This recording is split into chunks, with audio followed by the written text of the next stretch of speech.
حدیث میرا دل کرتا ہے آپ کو یاد ہو جائے۔ مستدرک للحاکم میں حدیث ہے،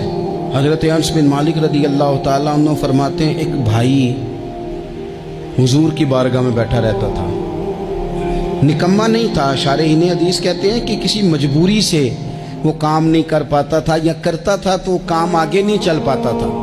ذہنی صلاحیت ہی شاید زیادہ نہیں تھی۔ یہ حدیث مشکات میں بھی موجود ہے، مستدرک للحاکم میں بھی موجود ہے۔ حضرت انس بن مالک رضی اللہ تعالیٰ عنہ فرماتے ہیں وہ حضور کی بارگاہ ناز میں بیٹھا رہتا تھا، اس کے بھائی نے آ کے شکایت کی، یا رسول اللہ صلی اللہ تعالیٰ علیہ وسلم، یہ کوئی کام ہی نہیں کرتا، کوئی محنت نہیں کرتا، کوئی جدوجہد نہیں کرتا، آگے نہیں بڑھتا،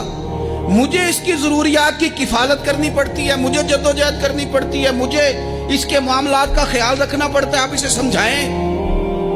تو حضور نے بہت سارے لوگوں کو سمجھایا جو کام نہیں کرتے تھے۔ ہمیں سیاستہ میں وہ حدیث بھی ملتی ہے جس بندے کو نبی پاک صلی اللہ علیہ وسلم نے کہا تھا کہ تیرے پاس جو بھی گھر میں ہے لا، تو وہ پیالہ اور کمبل لائے تھے، حضور نے بیچ کے کہا تھا جا کلاڑا خرید کے لا اور لکڑیاں کاٹ کے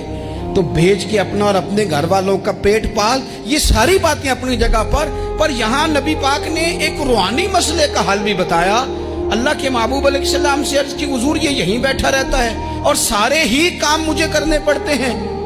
حضور نے نظر مبارک اٹھا کے بھائی کی جانب دیکھا جو بھائی کا شکوہ کر رہا تھا،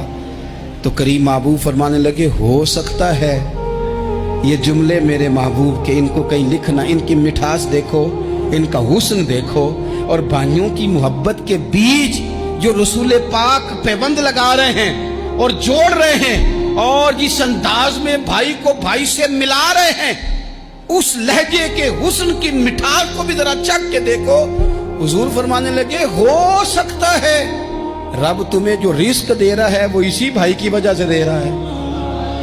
تو بھائی ہو سکتا ہے اس کی وجہ سے تجھے مل رہا ہو، اس کی وجہ سے۔ وہ دروازے نہ بند کریں جن دروازوں کی برکت سے روزی آتی ہے، کبھی بھی وہ کام نہ کریں جن کاموں کی اگر آپ کو کل تک برکت تھی، کل تک کام ٹھیک چل رہا تھا، کل تک نظام بہتر تھا، اور آج آپ کو محسوس ہوتا ہے کہ کہیں کمزوری آ گئی ہے، کہیں حالات اس طرح کے نہیں رہے، تو پھر آپ غور کریں کہ ایسا تو نہیں کسی غریب کا آپ کے گھر سے رزق جاتا تھا اور آپ نے بند کر دیا،